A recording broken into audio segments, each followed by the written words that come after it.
વચનામૃત ક્રમાંક પત્રાંક 105 મુંબઈ ફાગણ સુદ 1946 એમાં પરમ કૃપાળદેવે લખ્યું, મહાવીરના બોધને પાત્ર કોણ? ભગવાન મહાવીરનો બોધ જેના અંદર ઉતરી શકે એવી યોગ્યતા કોનામાં કહી શકાય? તો કે જેમાં આ 10 કલમોમાં કયા પ્રમાણે ગુણો હોય તે ભગવાન મહાવીરના બોધને ઉઠાવી શકે, તે પ્રમાણે વર્તી શકે તે પાત્ર જીવ ગણાય. પહેલું, સત્પુરુષના ચરણનો ઈચ્છક. સૌથી પહેલાં તો સત્પુરુષની આજ્ઞા ઉઠાવવાનો જે ઈચ્છક હોય તે ભગવાન મહાવીરનો બોધ પ્રમાણે ચાલી શકે. સત્પુરુષના ચરણનો ઈચ્છક. બીજું, સદૈવ સૂક્ષ્મ બોધનો અભિલાષી. હંમેશા સૂક્ષ્મ બોધ એટલે ભગવાનનો કહેલો ઉપદેશ તે સૂક્ષ્મ છે.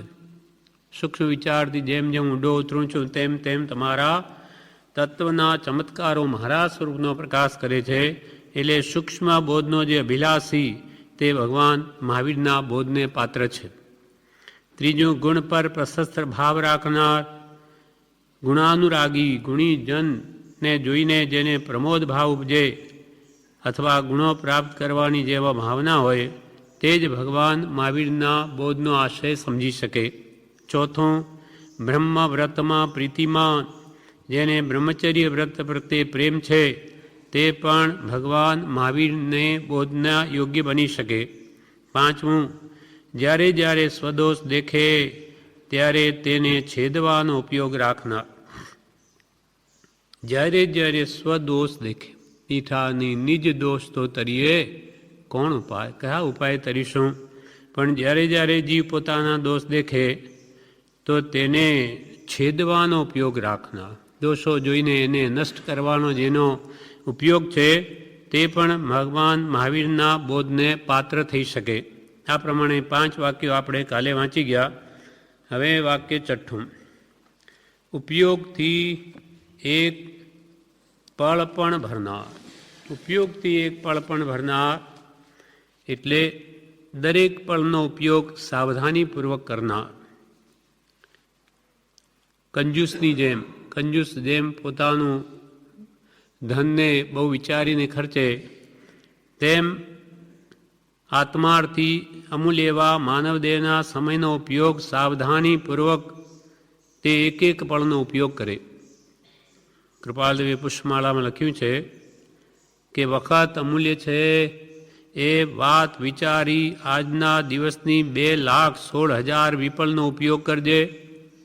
વખત અમૂલ્ય છે, સમયનું કોઈ મૂલ્ય નથી. કૃપાળ કે પળ એ તો અમૂલ્ય ચીજ છે. ચક્રવર્તી પણ એક પળ આપવા આખી રિદ્ધિ આપી દે તો પણ તે પામનાર નથી. એક પળ પણ આખી ચક્રવર્તીની સમસ્ત રિદ્ધિ આપી દે તો પણ ગયેલી પળ પાછી આવે એમ નથી. એવો માનવદેવનો અમૂલ્ય સમય છે.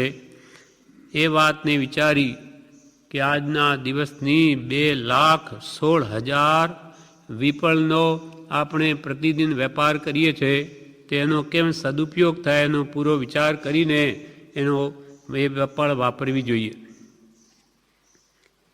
કેમ કે ગયેલી એક પણ પળ પાછી મળતી નથી અને તે અમૂલ્ય છે. તો પછી આખી આયુષ્ય સ્થિતિ, આખા જીવનની કેટલી બધી પળો થાય એનો જો વિચારીને ઉપયોગ ન કરે તો કૃપાલદેવ પત્રાંક 935 એમ કહે છે કે તે આત્માને અનંતવાર ધિક્કાર છે. એક વાર નહીં, અનંતવાર. પત્રાંક 935 કૃપાલદેવ લખે છે કે ચક્રવર્તીની સમસ્ત સંપત્તિ કરતાં પણ જેનો એક સમય માત્ર પણ વિશેષ મૂલ્યવાન છે એવા મનુષ્ય દેહ અને પરમાર્થને અનુકૂળ એવા યોગ સંપ્રાપ્ત છતાં જો જન્મ મરણથી રહિત એવા પરમપદનું ધ્યાન રહ્યું નહીં તો આ મનુષ્યત્વને અધિષ્ઠિત એવા આત્માને અનંતવાર ધિક્કાર હો. કૃપાલે આપણને ધિક્કાર આપે છે કે ચક્રવર્તીની સમસ્ત સંપત્તિ, ચક્રવર્તીનું કેટલું મોટું રાજ્ય, 6 ખંડનું, કરોડો જેના સૈનિકો, લાખોનું કુટુંબ, 6 ખંડનું જેની ઘેર આધિપત્ય રાજ્ય, આટલું મોટું રાજ્ય વગેરે સંપત્તિ હોવા છતાં પણ ચક્રવર્તીની સમસ્ત સંપત્તિ કરતાં પણ જેનો એક સમય માત્ર પણ વિશેષ મૂલ્યવાન છે. માનવ દેહ આપણને આ મળ્યો એનો એક સમય પણ ચક્રવર્તીની સમસ્ત સંપત્તિ કરતાં પણ વિશેષ કિંમતી છે. એવા માનવ દેહ અને પરમાર્થને અનુકૂળ એવા યોગ આપણને તો એ પણ મળ્યા, પરમાર્થને અનુકૂળ બધા યોગ મળ્યા છે. એક એકથી બધી દુર્લભ સામગ્રી આપણને પ્રાપ્ત છે. આપણને માનવ દેહ મળ્યો, આર્ય ક્ષેત્ર મળ્યું, ઉત્તમ કુલમાં જન્મ, વળી ધનનો યોગ, શરીરની સ્વસ્થતા અને સત્પુરુષનો યોગ અને સત આરાધવાની કંઈ ઈચ્છા, તત્વ સમજવાની કંઈક બુદ્ધિ, અને એ બધા યોગ સંપ્રાપ્ત થતા સત્સંગનું ધામ. હવે પણ કે જો આત્મા સાધવાની ઈચ્છા ન થઈ તો કૃપાલ દે કે તમારા આત્માને અનંત વાર ધિક્કાર છે.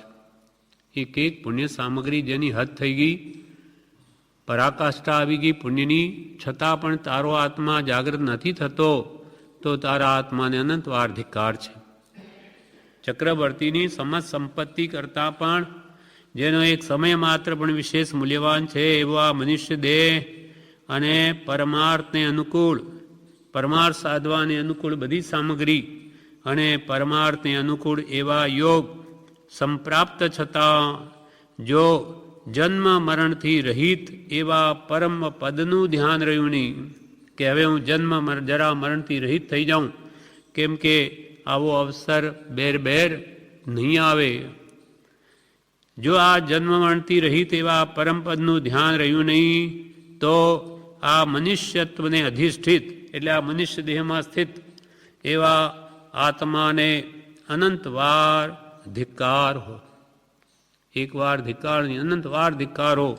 કેમ કે અનંત પુણ્યના ઢગલા ભેગા થાય ત્યારે જ આટલી બધી સામગ્રી મળી શકે છે. અનેક ભાવની આરાધનાનું આ ફળ છે. હવે એનો જો હીન ઉપયોગ કરે તો કૃપાલ કે તારા આત્માને અનંત વાર ધિક્કાર છે. એક એક પળનો ઉપયોગ કેમ કરવો તેના માટે બોધામૃત ભાગ 1માં પૂજ્યશ્રી જણાવે છે કે સ્મરણ એ અદ્ભુત વસ્તુ છે, સ્વરૂપ પ્રાપ્તિ કરાવનાર તથા સ્વરૂપમાં સ્થિરતા કરાવનાર છે. આખો દિવસ તેનું રટણ કરવામાં આવતું હોય તો પણ નિત્ય નિયમનની માળા ગણવાની ચૂકવી નહીં. જેને અમૂલ્ય સમયની ક્ષણ પણ નકામી ન જવા દેવી હોય તેને માટે સ્મરણ એ અપૂર્વ વસ્તુ છે. કૂવામાં પડેલા ડૂબતા માણસના હાથમાં દોરડું આવે તો તે ડૂબે નહીં, તેમ સ્મરણ એ સંસાર સમુદ્રમાંથી તારનાર વસ્તુ છે. તો કે એક એક ક્ષણનો સમયનો જે કિંમતી છે એવી માનદેહની એનો સદુપયોગ કેમ કરવો? તો કે સ્મરણ મંત્રમાં રહેવું. સ્મરણ જે આપણે કૃપાલદેવી મંત્ર આપ્યો સહજાત્મ સ્વરૂપ પરમગુરુ, એ પ્રતિ સમય એનું રટન કરી શકીએ છીએ. ટપાળિયાની જેમ ટપાળીઓ એક પણ ટપાળ છાપ માર્યા વગર એ આગળ જવા નહીં દે સ્ટેમ્પને રદ કરવા માટે, તેમ પ્રતિક્ષણ સહજાત્મ સ્વરૂપ પરમગુરુ એ મારીને પછી આગળ કે કાઢવી, એવો જે સંપૂર્ણ લક્ષ્ય રાખીને એક એક પળનો સદુપયોગ કરે તે જરૂર આત્મકલ્યાણ કરી શકે છે. કેમ કે બીજા વિચારોને અવકાશ જ ના આપે તો એને અશુભ કર્મ બંધ થાય ક્યાંથી? એટલે સ્મરણ એ અદ્ભુત વસ્તુ છે, સ્વરૂપ પ્રાપ્તિ કરાવનાર, સહજાત્મ સ્વરૂપ આપનું પણ છે એને પ્રાપ્ત કરાવનાર તથા સ્વરૂપમાં સ્થિરતા કરાવનાર છે. આખો દિવસ કે એનું જ રટણ જો કરીએ તો પણ નિત્ય નિયમની માળા ગણવાની ચૂકવી નહીં. કેમ કે ગણતરી જે આપણે લીધી 1 માળા 3 કે 5 કે જેટલી લીધી હોય એ બધી એટલી તો ગણવી જ, પછી આખો દિવસ રટણ એનું રાખવું ચાલતા ચાલતા પણ. એટલે જેને અમૂલ્ય એવા માનવદેહની સમયની એક ક્ષણ પણ નકામી ન જવા દેવી હોય તેને માટે આ સ્મરણ એ અપૂર્વ વસ્તુ છે. જેમ કે કૂવામાં પડેલો માણસ હોય પણ એને ડૂબતો હોય અને બહાર નીકળવા માટે જો દોરડું મળી ગયું હોય તો એ પછી ડૂબે નહીં. તેમ આપણે આ સંસારરૂપી સમુદ્રમાં પડેલા છીએ હવે બહાર નીકળવું હોય તો સ્મરણરૂપી દોરડાને પકડી લેવું તો જરૂર તરી શકાશે. વળી કહ્યું, સ્મરણ મંત્ર અત્યંત આત્મહિત કરનાર છે. એક સેકન્ડનો પણ સદુપયોગ કરવાનું તે સાધન છે. પરમ કૃપાળુ દેવે જાણ્યો છે તેવો આત્મા તે મંત્રમાં તેમણે જણાવ્યો છે. આ કે છે એક સેકન્ડનો પણ સદુપયોગ કરવો હોય તો આ અદ્ભુત સાધન છે. અને પરમ કૃપાળુ દેવે જેવો આત્મા જાણ્યો, જોયો, અનુભવ્યો તેવો જ આત્મા મંત્રમાં એમણે જણાવ્યો છે. પ્રભુશ્રી પણ કે પ્રભુ આ મંત્ર આપીએ છે તે આત્મા જ આપીએ છે. હવે પ્રગટ કરવાનું કામ તમારું છે. પુરુષાર્થ તમે કરો તો આ મંત્રમાંથી તમારો શુદ્ધ પરમાત્મા જેવો આત્મા પ્રગટ થાય અને અનંત સુખનો અનુભવ થાય. આમ એક પણ પળ કૃપાલે વાક્યમાં ઉપયોગથી એક પળ પણ ભરનાર, એટલે માનવ દેહની એક એક પળનો જે ઉપયોગ કરે તે જરૂર ભગવાન મહાવીરના બોધને પાત્ર થાય છે. હવે 7મું વાક્ય છે એકાંતવાસને વખાણનાર.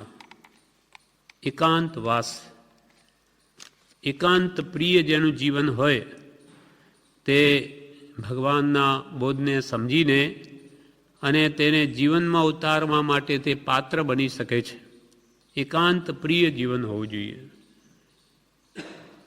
જેમ કે કૃપાલદેવ પોતાના વિશે લખે છે કે શુક્લ નિર્જનાવસ્થાને હું બહુ માન્ય રાખું છું. કૃપાલદેવ કહે છે શુક્લ નિર્જનાવસ્થા, નિર્જન જ્યાં કોઈ લોક નહીં હોય એવી પવિત્ર એકાંત જગ્યાને હું બહુ માન્ય રાખું છું. એના માટે કૃપાલદેવ મુંબઈ છોડી ઈડરજીને રહેતા, અથવા ઉત્તર સંડામાં રહ્યા, વસોમાં રહ્યા, ધરમપુર રહ્યા, તિથલ રહ્યા, રાળજ રહ્યા, વડવા રહ્યા.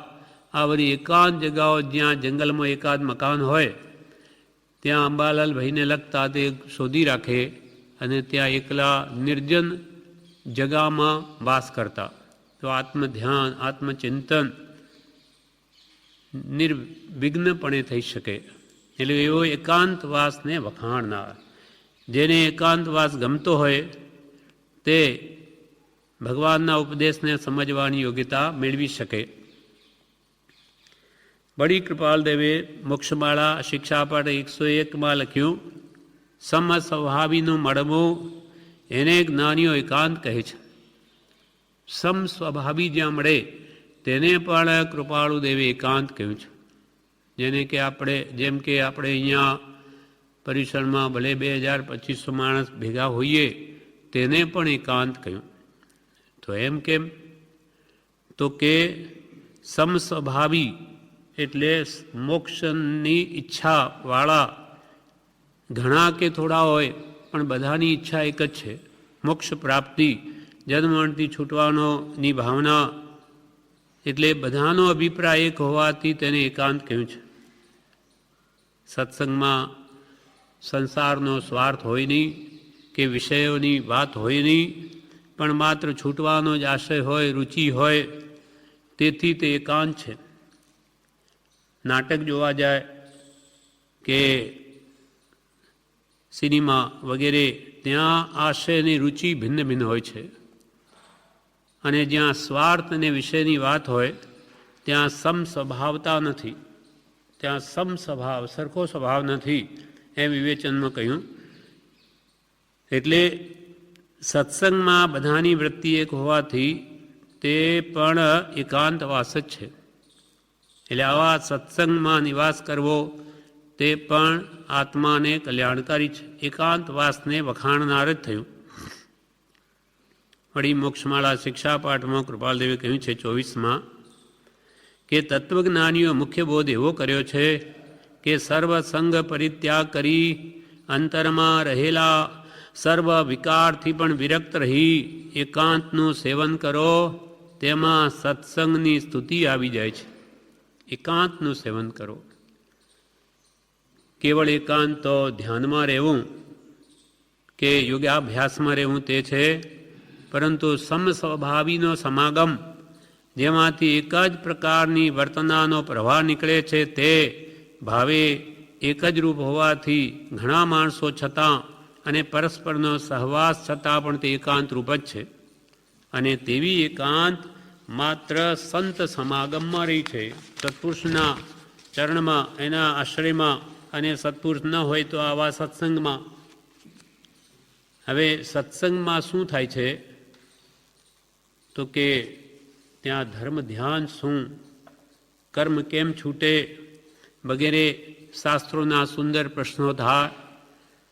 સત્પુરુષો કેમ છૂટે છે, કેમ વર્તે છે, એ રૂપ ઉત્તમ જ્ઞાન ધ્યાનથી સુકથા થાય. સત્પુરુષના ચરિત્રો પર વિચાર બંધાય કે વંચાય. આત્માને લક્ષીને સત્સંગમાં વાત થાય, તેથી તત્વજ્ઞાનના તરંગની લહેરીઓ છૂટે. પાંચમું, ખંડન મંડન માટે નહીં, પણ સરળ ભાવે જ્યાં શાસ્ત્ર ઉપર વિવેચન થાય. અને છઠ્ઠું, મોક્ષજન્ય કથન એટલે સાથી છૂટાય એ પર પુષ્કળ વિવેચન થાય. મોક્ષમાળા 24મા પાઠમાં બધું કહ્યું. આ વિવેચનમાં બ્રહ્મચારીએ આ બધું જણાવ્યું કે આવી રીતે સત્સંગ એ આત્માને પરમ હિતકારી છે અને એકાંત વાસ જેવું જ છે. એટલે આવા સત્સંગને જે ઈચ્છનાર તે ભગવાન મહાવીરના બોધને પાત્ર બને છે.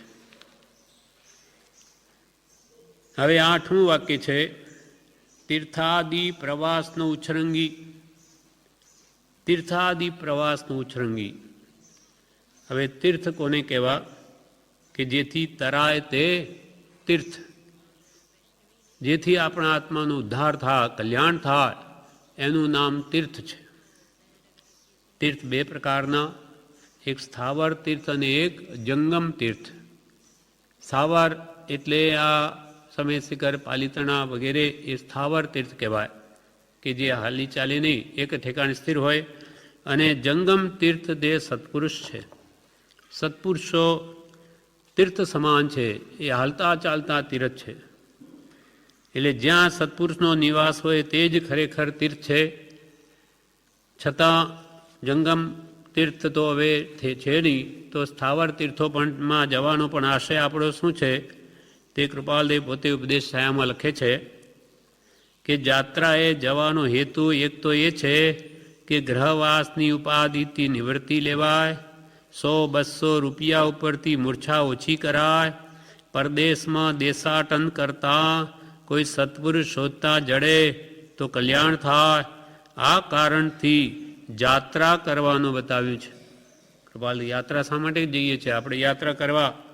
તો કે એક તો ગ્રહવાસની ઉપાધિમાંથી નિવૃત્તિ લેવાય.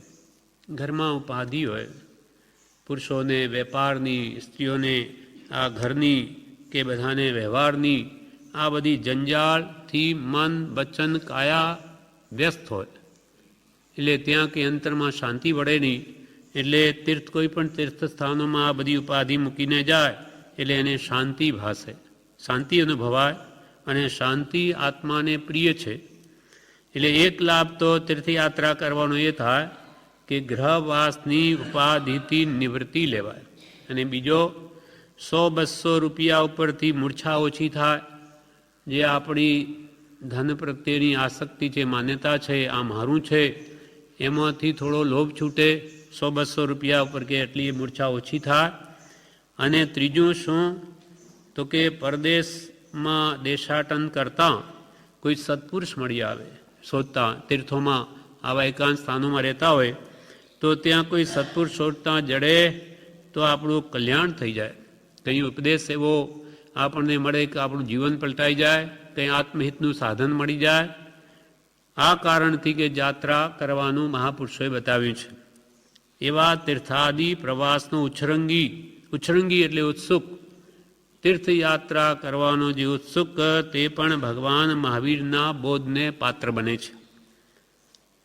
હવે અહીંયા બોધામૃત ભાગ 3માં એમ કે છે કે સર્વોત્તમ તીર્થ વર્ધમાનમાં બ્રહ્મચારીજી અનેક પત્રોમાં આ આશ્રમને કહ્યું છે, આ સ્થાનને તીર્થ શિરોમણી કહ્યું છે, તીર્થાધિરાજ કહ્યું છે, અખિલ ભૂમંડલ ભૂષણ કહ્યું છે.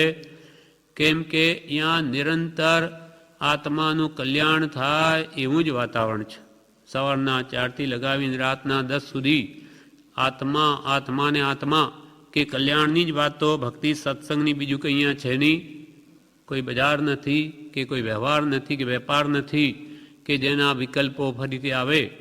માટે આ સર્વોત્તમ તીર્થ છે. વર્તમાનમાં જીવતું જાગતું તીર્થ છે. બીજા તીર્થોમાં પહેલાંના સમયમાં મહાત્માઓ રહેતા હતા, પણ આજે તો કોઈ છે નહીં. બધા નામ તીર્થ થઈ ગયા. ખાલી દર્શન કરીએ તેટલા પૂરતી શાંતિ વળે. બહાર આવ્યા કે પછી બધે ખાવા પીવાની વાતો. ક્યાંય ધર્મશાળામાં કંઈ નથી. એટલે જીવતું જાગતું તીર્થ આ હોવાથી બ્રહ્મચારીજી અહીંયા માટેની ભલામણ કરે છે કે સર્વોત્તમ તો એ છે કે થોડો વખત અત્રે આશ્રમમાં રહી જવા જેવું છે. અહીં તે પ્રારબ્ધને આધીન છે કે થોડો વખત જો સમય મળે તીર્થોમાં જવાનો, તો અહીં આ તીર્થ શિરોમણી છે, તો અહીંયા આશ્રમમાં આવીને રહી જવા જેવું છે. પણ તે પ્રારબ્ધને આધીન છે, છતાં ધાર્યું તો વહેલું મોડું બને છે.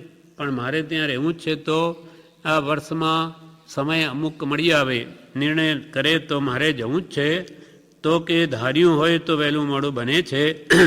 બીજી જાત્રાઓ લોકો બતાવે તેમાં દોરવાઈ જવું નહીં કે તમે અનેક તીર્થોમાં ફરી આવો, પણ આવી રીતે લોકોના કહેવાથી દોરવાઈ જવું નહીં.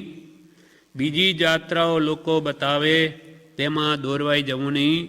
અને જ્યાં આપણને બોધનો જોગ હોય, ચિત્ત શાંત થાય, તે તીર્થ છે. જ્યાં આપણને સત્પુરુષનો બોધ સાંભળવા મળે અને આપણો આત્મા શાંતિ અનુભવે, તેવા તીર્થમાં જવું. માટે લૌકિક ભાવ ઓછો કરી આત્માનું હિત સામા છે, તે લાભનો લક્ષ્ય રાખે, તે ખરા વાણિયા કહેવાય. ખરો લાભ સામો છે. ખરો વાણિયો કોણ કહેવાય? કે જે લાભ વિના લોટે નહીં. લાભ હોય તો જ પગલું ભરે, નહીં તો બોલાવી નહીં. કોણ જાણે હશે, પણ એનાથી બે પૈસા લાભ થયું હોય તો જ એ વાણીઓ વાત કરે. તેમ કે છે આપણે તીર્થોમાં જઈને કોઈ લાભ ન થાય તો જવાનું પ્રયોજન શું, હિત શું? ખર્ચો કરીને ત્યાં જઈએ અને કે આત્મલાભ ન થાય તો? વાણિયા ઉપર એક દ્રષ્ટાંત આપ્યું છે કે એક લાલો, એક શેઠનો દીકરો હતો. તે એકવાર બજારમાં એને ચોટે એને ફીટ આવી, ફિટ્સ, એટલે મૂર્છા ખાઈ નીચે પડી ગયો. એટલે લોકોએ આવીને શેઠને કહ્યું કે આજે તમારા પુત્રને ત્યાં ભર બજાર વચ્ચે એને મૂર્છા આવી ગયેલી.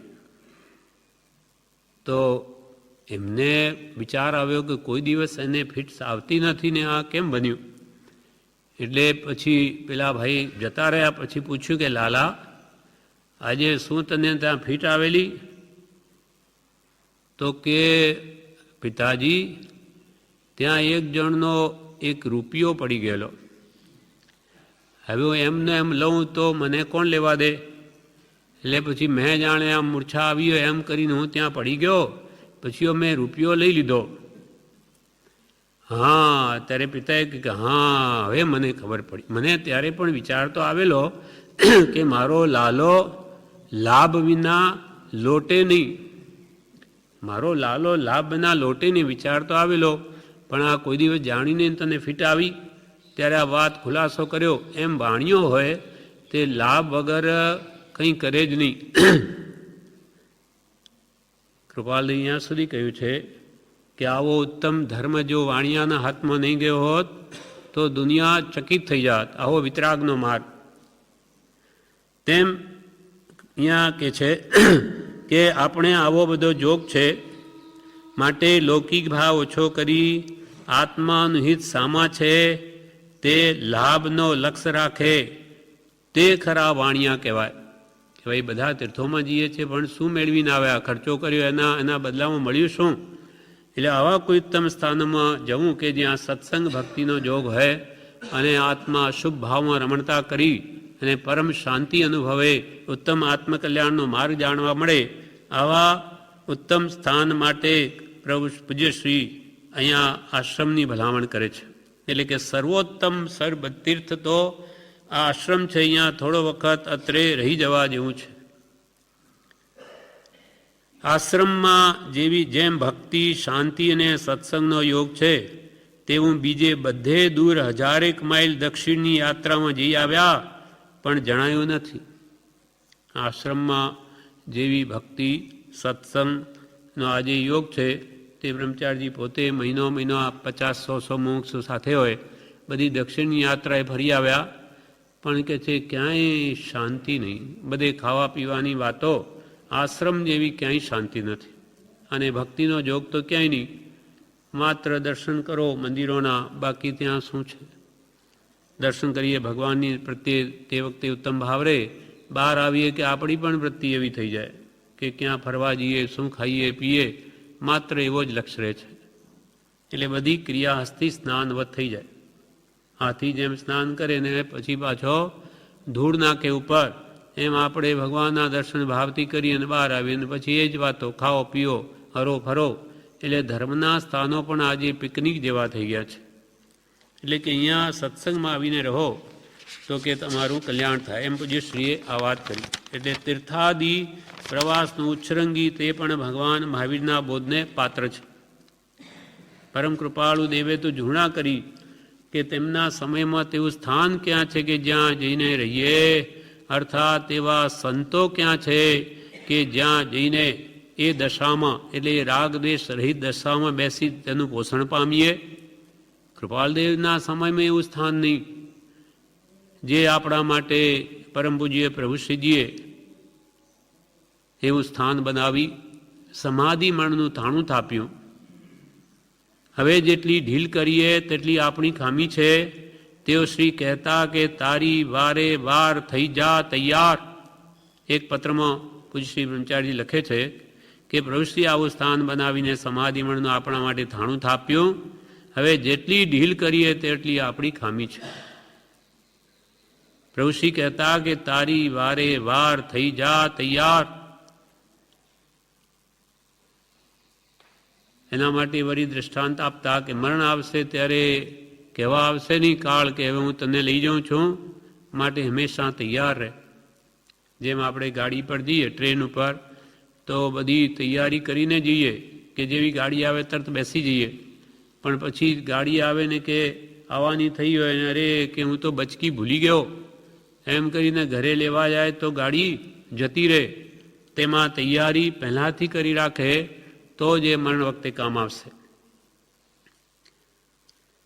હવે બધી વાતોને ભૂલી અનેક પાપોને ધોવાનું તીર્થ પરમ પૂજ્ય પ્રભુશ્રીજીએ સ્થાપ્યું છે. ત્યાં નિવાસ કરવાની ભાવનામાં કાળ ગાળવો એ ભૂલવું નહીં. હવે બધી વાતોને ભૂલી અનેક પાપોને ધોવાનું તીર્થ પરમ પૂજ્ય પ્રભુશ્રીજીએ થાપ્યું છે. આ એમની કૃપા યોગ બળે આ બન્યું. એ મહાત્માને તો કંઈ લેવા દેવા નહીં. એ તો પહેલાં એ ઝૂંપડી બાંધી એમાં રહેતા, પછી વરે ભક્તે આવું રૂમ બાંધ્યો ત્યાં રહે. એને મન બધું સમ હતું, પણ એમના નિમિત્તે એમને ત્યાં આવવું જ નહોતું. એમ તો જૂનાગઢમાં જ જંગલોમાં દેહ પાડવો હતો, પણ જે બનવા કાળ તેથી આ અહીંયા માંડ આવે છે મુમુક્ષુના ઘણા આગ્રહથી, અને આ બનવાનું હશે આપણા માટે સ્થાન, તો એમના નિમિત્તે બન્યું. એટલે કે અનેક પાપોને ધોવાનું તીર્થ પરમ પૂજ્ય પ્રભુશ્રીજી આ સ્થાપ્યું છે. ત્યાં નિવાસ કરવાની આપણી અનુકૂળતા હોય તો કે અહીંયા રહેવાની ભાવનામાં કાળ ગાળવો કે એવો સમય ક્યારે આવશે કે નિરંતર સત્સંગમાં રહીને ભક્તિ ભજન જ કરીએ. ત્યાં નિવાસ કરવાની ભાવનામાં કાળ ગાળવો તે ભૂલવું નહીં. ઉપદેશામૃતમાં પ્રભુશ્રી કહે છે આ આશ્રમમાં કૃપાળુ દેવ શ્રીમદ રાજચંદ્રની આણ વર્તે છે. તે મહાન અદ્ભુત જ્ઞાની છે. આ પુણ્યભૂમિનો મહાત્મ્ય જુદું છે. અહીં રહેનારા જીવો પણ પુણ્યશાળી છે, પણ તે ઉપરથી દેખાય તેમ નથી. કારણ કે ધન પૈસો નથી કે 1,00,000 2 લાખ દેખાય. અહીં તો આત્માના ભાવ છે. આત્માના ભાવ છે તે જ ઊંચામાં ઊંચી દશા પમાડે તેમ છે. આશ્રમમાં કૃપાલદેવ શ્રીમદ રાજચંદ્રની આણ વર્તે છે. કૃપાલદેવની આજ્ઞા અહીંયા વર્તે છે. તે મહાન અદ્ભુત જ્ઞાની છે, જેની કેવળ લગભગ ભૂમિકા સ્પર્શીને દેવયોગ એવા પરમ જ્ઞાની પુરુષ આપણને મળેલા છે. એટલે કે આ પુણ્યભૂમિનું મહાત્મ્ય જુદું જ છે. જેમાં કૃપાળુદેવ પણ આવેલા, એ તો અહીંયા જંગલમાં ધ્યાન કરવા આવેલા, કાવીઠા જતાં જ્યારે આશ્રમ નહોતું, અને એટલું જ બોલેલા કે આ પુણ્યભૂમિ છે, તીર્થધામ થશે. તે આજે આપણે દેખાય છે. અને પ્રભુશ્રીજી તો જ્યાં 14 ચોમાસા કર્યા છે, જેમ ભગવાન મહાવીરે રાજગીરીમાં 14 ચોમાસા કરેલા, તેમ પ્રભુશ્રીના અહીંયા 14 ચોમાસા થયા.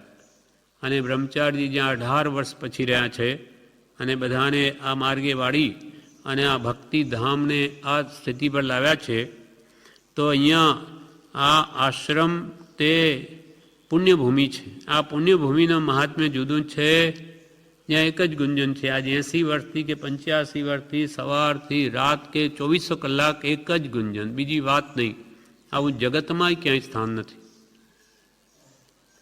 અહીં રહેનારા જીવો પણ પુણ્યશાળી છે, કેમ કે પુણ્ય ન હોય તો અહીંયા રહેવાય પણ નહીં. કૃપાલ કે કેટલું પુણ્ય ચડ્યું હોય ત્યાર તો પ્રભુ આ દરવાજામાં પગ મૂકાય, તો પછી રહેનારાનું પુણ્ય કેટલું હોય. અહીં રહેનારા જીવો પણ પુણ્યશાળી છે, પણ તે ઉપરથી દેખાય તેમ નથી. કારણ કે ધન પૈસો નથી કે લાખ બેગ દેખ, એ તો ભાવ છે ભક્તના. અહીંયા કંઈ ધન પૈસો નથી કે દેખાય.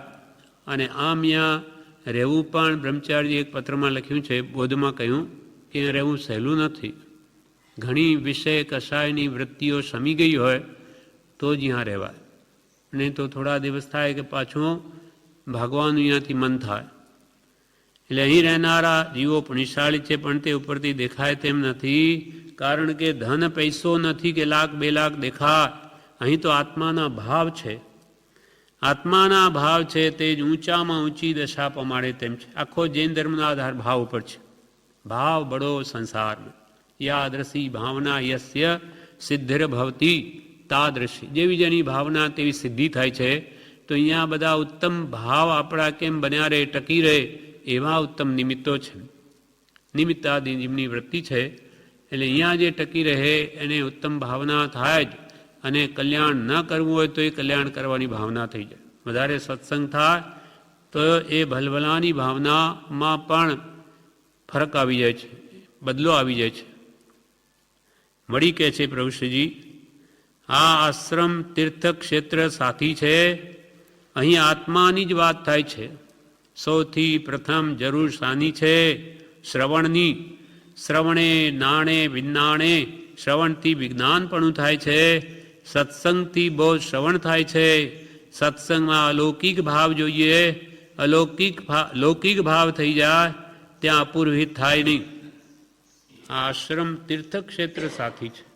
અહીંયા આવું શું છે તરા એવું કે જેથી અને તીર્થ કહેવામાં આવ્યું? તો કે અહીંયા આત્માની વાત થાય છે. અહીંયા સંસારની વાત નથી. આત્મા જેવો કોઈ દેવ નથી. આત્મા જેવી કોઈ જગતમાં મહાન વસ્તુ નથી. આત્માથી સૌ હીન છે. કેમ કે એક આત્મા નામનો પદાર્થ આપણે જગતમાંથી કાઢી નાખો, આપણા વિચારમાંથી. થોડી વાર આમ વિચારીએ કે આ દુનિયામાં આત્મા નામની કોઈ ચીજ નથી.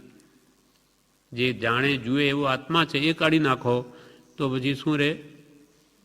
બધું જ જડ, બધું જ પથરાની જેમ.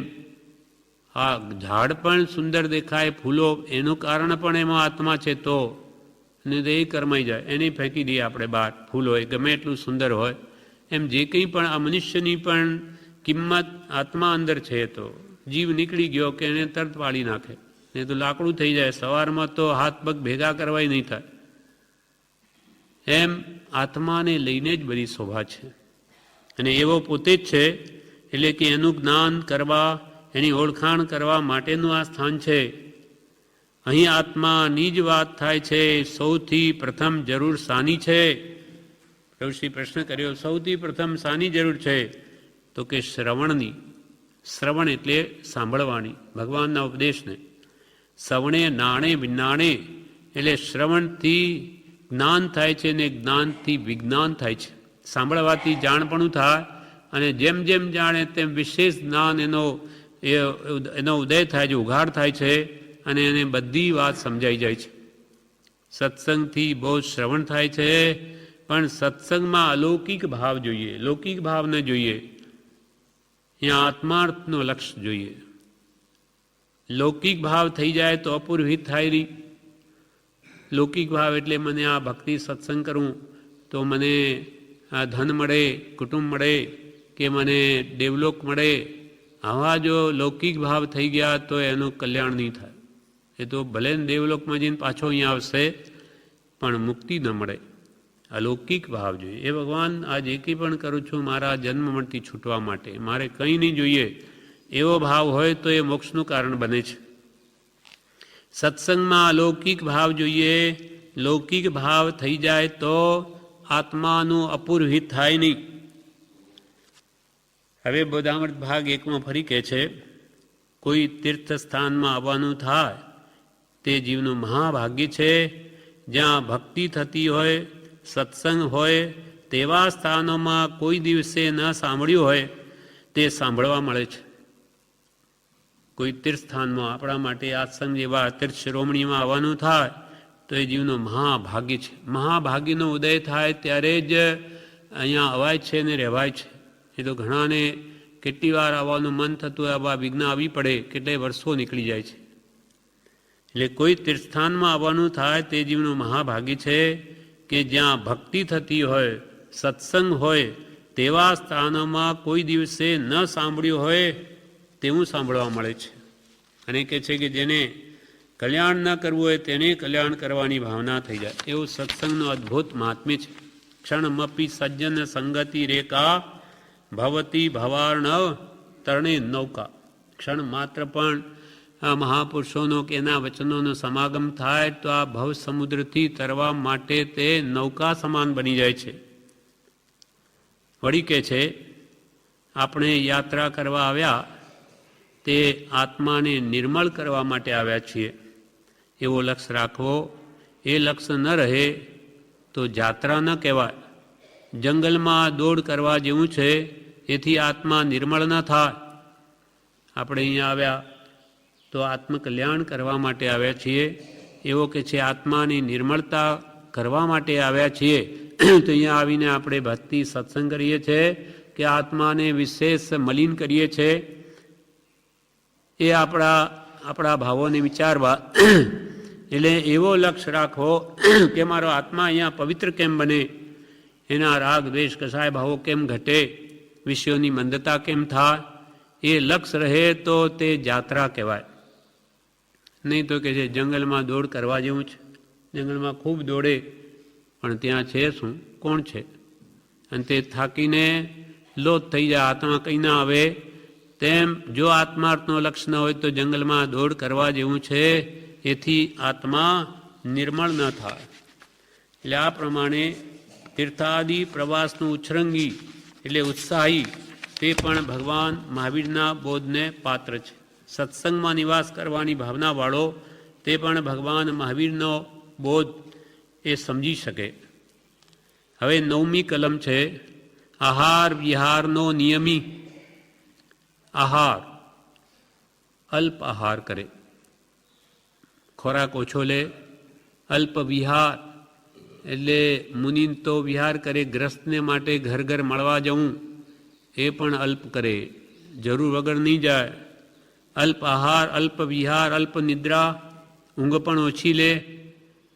અને નિયમિત વાચા એટલે અલ્પભાષી, અલ્પહાસી થાય. નિયમિત કાયા એટલે 5 ઇન્દ્રિયોનું સંયમ કરે.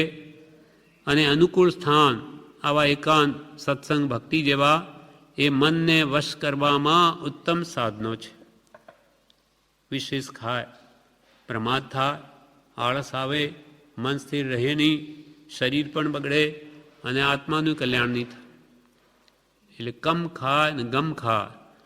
કમ ખાવાથી શરીર સારું રહે અને ગમ ખાવાથી મન સારું રહે, આત્મા સારો રહે. અલ્પ આહાર, અલ્પ વિહાર, અલ્પ નિદ્રા, નિયમિત વાચા, નિયમિત કાયા અને અનુકૂળ સ્થાન એ મનને વશ કરવાના ઉત્તમ સાધનો છે. આહારને લઈને ઘણા દોષો થાય છે. જેટલા સ્વાદ તેટલા રોગ થવા સંભવે છે.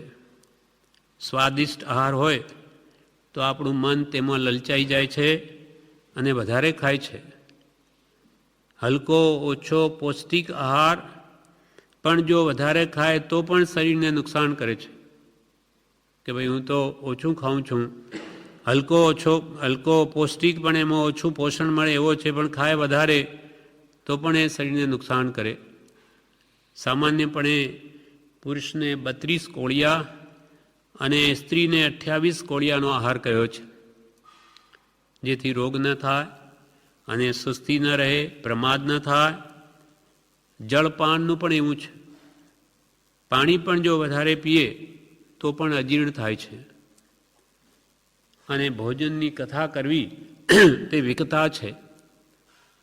મુમુક્ષુ વિકતા કરેની દિશાએ જવાની વાત કોઈ કરતું નથી, તેમ આહારની વાતો પણ કરવા જેવી નથી. આહાર એ તુચ્છ વસ્તુ છે, કેમ કે ખાધા પછી એની વિષ્ઠા થાય છે. એટલે આહાર કરતી વખતે પણ મૌન રહેવાનો શાસ્ત્રોમાં જણાવ્યું છે. એટલે આહાર વિહારનો નિયમી વાત, પિત્ત અને કફ એ ત્રણના ઓછા વધતાપણાથી જે આપણા શરીરમાં રોગ થાય છે. માટે સાદો ખોરાક લેવો, સુપાચ્ય લેવો અને પ્રકૃતિને અનુકૂળ નિર્દોષ આહાર લેવો. જેમ કે આપણે વાતનું દર્દ છે, વાયુ વધારે રહે છે પેટમાં, તો વાલ કે ભાત વગેરે વાયડા પદાર્થ ન ખાય, કઠોળ ઓછું ખાય ન ખાય. પિત્તનો પ્રકોપ રહેતો હોય તો મરચાં મસાલાનો ઉપયોગ બંધ કરે અથવા અલ્પ લે, અથવા કફ વધારે રહેતો હોય તો મિષ્ટાન વગેરે અલ્પ લેવા કે ન લેવા જોઈએ. આમ પ્રકૃતિને અનુરૂપ જો આહાર વિહાર નિહારનો નિયમ રાખે તો એનું ચિત્ત શાંત રહે, શરીર સ્વસ્થ રહે અને એ આત્મકલ્યાણ માટે વિશેષ આરાધના કરી શકે. અકબર હતો તે બહુ જ ઓછો આહાર લેતો. એટલે કૃપાલદેવ લખે છે કે મિતાહારી અકબર સર્વોત્તમ બાદશાહ ગણાયો. મિતાહારી અકબર સર્વોત્તમ બાદશાહ ગણાયો. એટલે અલ્પ આહારથી અનેક પ્રકારે લાભ છે. ઓછું ખાવાથી કોઈ મર્યા નથી, વધારે ખાવાથી ઘણા મર્યા છે. શરીરને કંઈ બહુ આહારની જરૂર નથી, અલ્પ આહારથી ટકી શકે, પણ સ્વાદના કારણે આપણે બહુ ખાઈએ છીએ. આ રીતે કૃપાલદેવ પોતે ઉપદેશ છાયા 5/723 લખે છે. પોતે જ કૃપાલદેવ ઉપદેશમાં કહે છે કે આહારની વાત એટલે ખાવાના પદાર્થોની વાત તુચ્છ છે, તે કરવી નહીં. વિહારની એટલે સ્ત્રી ક્રીડા આદિની વાત ઘણી તુચ્છ છે. નિહારની એટલે મળત્યાગ, તેની પણ વાત ઘણી તુચ્છ છે. આહારની વાત એટલે ખાવાના પદાર્થોની વાત કરવી એ તુચ્છ વાત છે. વિહારની એટલે સ્ત્રી ક્રીડા આદિની વાત ઘણી તુચ્છ છે. નિહારની મળત્યાગ વગેરેની એ પણ વાત ઘણી તુચ્છ છે. શરીરનું સાતાપણું કે દીનપણું એ બધી તુચ્છપણાની વાત કરવી નહીં. આહાર વિષ્ઠા છે. વિચારો કે ખાધા પછી વિષ્ઠા થાય છે. વિષ્ઠા ગાય ખાય તો દૂધ થાય છે, ને વળી ખેતરમાં ખાતર નાખતા અનાજ થાય છે. વિષ્ઠાનું જ પાછું અનાજ થાય. આવી રીતે ઉત્પન્ન થયેલ અનાજનો જે આહાર, તેને વિષ્ઠા તુલ્ય જાણી તેની ચર્ચા ન કરવી તે તુચ્છ વાત છે. આજે તો ઘણી સારી રસોઈ બનેલી કે આવી વાતો કરવા જેવી નથી, એ અંતે વિષ્ઠા થવાની છે. આમાં રાગ ન કરવો. એટલે કૃપાલ કે આ ખાવાના પદાર્થોની વાત ઘણી તુચ્છ વાત છે. આહાર કે વિહાર કે અમે ફરવા ગયેલા આમ ક્રીડા માટે કે સ્ત્રી આદિ સાથે, એ બધી ઘણી તુચ્છ વાતો છે. કે નિહાર એટલે મળત્યાગ વગેરેની વાતો બધી તુચ્છ વાતો છે, એ કરવી નહીં. આહાર વિહાર નિહારનો નિયમી. હવે 10મું વાક્ય છે, પોતાની ગુરુતા દબાવનાર. ગુરુતા એટલે શું? મોટાઈ. પોતાની મોટાઈને દબાવનાર. કોઈ પોતાની મોટાઈ બડાઈ કરે આપણી, તો એને વધાવી ન લે, પણ એને દબાવે કે મોટા કોણ છે? મોટા તો જ્ઞાની પુરુષ છે. જ્યાં આત્મજ્ઞાન નથી તે આત્મજ્ઞાન વગર કદી મોટાઈ આવતી જ નથી. એટલે યશો વિજયજી મહારાજે લખ્યું છે કે મોટાઈ સી હોય ગુણ પાખે, ગુણ પ્રભુ સમકિત દાખેજી. કે મોટાઈ સી હોય ગુણ પાખે, ગુણ વગર મોટાઈ શું? અને મોટાઈ તો પ્રભુ સમકિત દાખે, સમ્યક દર્શન હોય ત્યારે જે ગુણ પ્રગટે છે, ત્યારે મોટાઈ આવે. અને એ જ્ઞાની પુરુષો કદી પોતાને મોટા માનતા જ નથી. ચૂપ બોલો રે, ચૂપ રે, બહાર જાપો. હા, સારું કોમ નહીં, ઠંઠા પડતો નહીં ને ચૂપચાપ રે. હા, સવારી ગરિમાન કદી નહીં તોડની. એટલે લઘુતામાં પ્રભુતા વસે, પ્રભુતાથી પ્રભુ દૂર. લઘુતામાં આપણી પ્રભુતા ક્યાં રહી? લઘુત્વ ભાવ આપણામાં આવે ત્યાં જ પ્રભુ આવીને વસે. પ્રભુતાથી તો પ્રભુ દૂર રહે. આપણે આપણી જાતને મોટા માનતા હોઈએ તો એમાં પ્રભુ આપણા હૃદયમાં આવીને નહીં વસે. લઘુતામાં પ્રભુતા વસે, પ્રભુતાથી પ્રભુ દૂર. આવી રીતે પ્રભુના બોધમાં પ્રભુશ્રીએ કહ્યું. એટલે પોતાની આપવાડાઈ ના કરે અને કૃપાલય જેટલી પોતાની પૂદગલિક મોટાઈ ઈચ્છે છે તેટલા હલકા સંભવે. ધન, પોતાના ધનની, હીરા માણેક મોતીની કે આભૂષણની કોઈ વાત કરે અને પોતાને મોટો માને તો જ્ઞાની કે એટલા જ હલકા સંભળે. એ પૌદ્ગલિક વસ્તુનો મહાત્મ્ય તે મુમુક્ષુના હૃદયમાં હોય નહીં. એટલે જેટલી પોતાની પૌદ્ગલિક મોટાઈ છે તેટલા હલકા સંભવે. આપણને તો ઉડતો કેવો ભાવ કરવા કહ્યું કે હું તો દોષ અનંતનો ભાજન છું. મારામાં ક્યાં ગુણ છે? હું તો અનંત દોષની ભરેલો છું. એટલે ખરેખર એમ છે, એક પણ ગુણ સમ્યક દર્શન વગર પ્રગટતો નથી. એટલે હંમેશા અધમા અધમ અધિકો પતિત સકળ જગતમાં હોય એ નિશ્ચય આવ્યા વિના સાધન કરશે શું? જ્યાં સુધી આ ભાવ આપણા હૃદયમાં નહીં આવે કે આ જગતમાં અધમમાં અધમ હું જ છું, ત્યાં સુધી એક પણ ગુણ પ્રગટ ન થાય. એટલે બ્રહ્મચારીજીએ સ્વદોષ દર્શન લખ્યું છે. એમાં કહે છે, મુજય અવગુણ ગુરુ રાજ ગુણ માનો અનંતય પાર, માનો અનંતય માપ, બાળક કર પોળા કરી દે દરિયાનો માપ. મુજ અવગુણ, મારા અવગુણ મારામાં કેટલા? તો કે અનંત. અને ગુરુરાજમાં ગુણ કેટલા? તો કે અમાપ, જેનું કોઈ માપ જ નહીં. મુજ અવગુણ ગુરુ રાજગુણ માનું અનંત અમાપ. તો કે એનું કેવી રીતે માપ કાઢવું? અમાપ એટલે કેવી રીતે? તો કે બાળક કર પહોળા કરી દે દરિયાનું માપ. બાળકને કોઈ પૂછે કે દરિયો કેટલો મોટો? તો કે હા, આટલો મોટો. બીજું શું માપ બતાવે? તેમ કે કર પહોળા કરીને દરિયાનું માપ આપે, તેમ હું જ્ઞાની પુરુષના ગુણોનું હું માપ શું બતાવી શકું? એમ હંમેશા પોતાની હીનતા જુએ, પોતાની ગુરુતા કંઈ પણ અહંકાર આવે નહીં. તે જ આત્મા સમ્યક દર્શન કે ભગવાન મહાવીરના ઉપદેશને પાત્ર બને છે. પૂજ્યશ્રી કહે, સિદ્ધ સાથે સરખાવતા પોતે અનંત દોષનું ભાજન છે. સિદ્ધ ભગવાન સાથે આપણે જો સરખાવીએ આપણી જાતને, સર્વજીવ છે સિદ્ધ સમ, બધા આત્મા સિદ્ધ ભગવાન જેવા જ છે, પણ વર્તમાનમાં તો અનંત દોષથી ભરેલો છે. એ દોષો બધા જશે ત્યારે આપણું સિદ્ધ સ્વરૂપ બહાર આવશે. કૃપાલદેવ લખે છે ઉપદેશ છાયામાં 700 પાનું પર, આપણે વિશે કોઈ ગુણ પ્રગટ્યો હોય અને તે માટે જો કોઈ માણસ આપણી સ્તુતિ કરે અને જો તેથી આપણો આત્મા અહંકાર લાવે તો તે પાછો હટે. પોતાના આત્માને નિંદે નહીં, અભ્યંતર દોષ વિચારે નહીં, તો જીવ લૌકિક ભાવમાં ચાલ્યો જાય. પણ જો પોતાના દોષ જુએ, પોતાના આત્માને નિંદે, અહમભાવ રહિતપણું વિચારે, તો સત્પુરુષના આશ્રયથી આત્મલક્ષ થાય. કૃપાલદેવ એમ કે છે કે કોઈ ગુણ માનવો પ્રગટ્યો હોય તો એને માટે કોઈ આપણું માણસ આપણી સ્તુતિ કરે, પ્રશંસા કરે, અને જો તેથી આપણને અહંકાર આવી જાય તો જીવ પાછો પડે, પાછો હટે. કેમ કે અભિમાન એવી વસ્તુ છે, એ બધા ગુણોને તરત જ નષ્ટ કરી દે છે.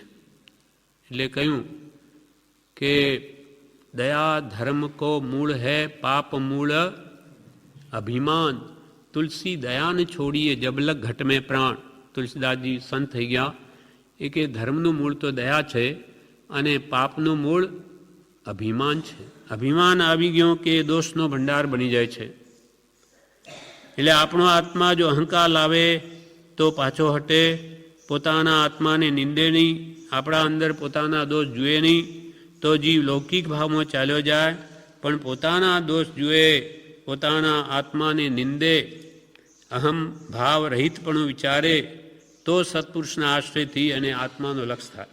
એટલે હંમેશા જે જીવ પોતાના દોષ જોશે તેનો અહંકાર તેને આવશે નહીં અને સત્પુરુષના શરણથી એનું કલ્યાણ થશે. એટલે અહીંયા કૃપાલદેવે કહ્યું પોતાની ગુરુતા દબાવનાર તે જ આને યોગ્ય બને છે ભગવાન મહાવીરના ઉપદેશને. આ પ્રમાણે 10 વાક્યો આપણે વાંચ્યા. આમાં આ પત્રાંક 105નો સાર શું? તો કે આ પત્રમાં આપણે જોયું કે જે ભવ્યાત્મા સત્પુરુષની આજ્ઞાએ વર્તશે, સત્પુરુષમાં પરમ પ્રેમ ભક્તિ કરશે, તે આત્મા ક્રમે કરીને જરૂર ચેતન શુદ્ધિને પામશે. નાની પુરુષની આજ્ઞાએ જે ચાલશે તેનો આત્મા જરૂર શુદ્ધ થશે. તે આત્મા એવા સત્પુરુષની ભક્તિ કરતાં સહેજે સૂક્ષ્મ બોધ એટલે આત્મજ્ઞાનનો અભિલાષી થશે અને ગુણાનુરાગી થશે. પછી બ્રહ્મવ્રતમાં પ્રીતિવાળો થશે. તે આત્મા પોતાના સ્વદોષ દેખશે ત્યારે તેને છેદવાનો ઈચ્છુક બનશે. સમયનો જાણ થશે, તેથી એક એક પળનો પણ સદુપયોગ કરનાર થશે અને સમયના સદુપયોગ માટે તે જીવ એકાંત પ્રિય બનશે. સત્સંગની પ્રાપ્તિ અર્થે તીર્થાદિ પ્રવાસનો ઉચ્છૃંગી બનશે. ધર્મ કાર્ય નિર્વિઘ્ને થાય તે માટે આહાર વિહાર નિહારનો પણ તે નિયમિત થશે અને પોતાની ગુરુતા એટલે મોટાઈને તે દબાવનાર થશે. તેથી સત્પુરુષના અચિંત્ય મહાત્માનો જાણકાર થઈને સત્પુરુષના શરણ દ્વારા તે ભવ્યાત્મા પોતાનો અમૂલ્ય આત્મિત સાધી સંસારના બંધનથી મુક્ત થઈ જશે અને શાશ્વત એવા આત્માના અનંત સિદ્ધિ સુખને પામશે. એ સિદ્ધિ સુખના મુખ્ય કારણ કોણ થયા? આ 10 કારણો જે મહાવીર ભગવાનના બોધને પાત્ર કયા, એ બધાનું મુખ્ય કારણ કોણ થયું? તો કે સત્પુરુષ અને તેના વચનામૃત. જ્ઞાની પુરુષના યોગથી, એના વચનથી આ બધી યોગ્યતાઓ આવે છે. એટલે બધાનું મૂળ સત્પુરુષ છે. એટલે સત્પુરુષ સમાન આત્માનું અનંત હિત કરનાર આ જગતમાં બીજું કોઈ નથી. એટલા માટે જ પ્રભુશ્રી વારંવાર કે છે કૃપાળની પર શ્રદ્ધા કરો, એના વચનો પર વિશ્વાસ રાખો અને એ કહે તેમ કરો તો તમારું કલ્યાણ અવશ્ય થશે.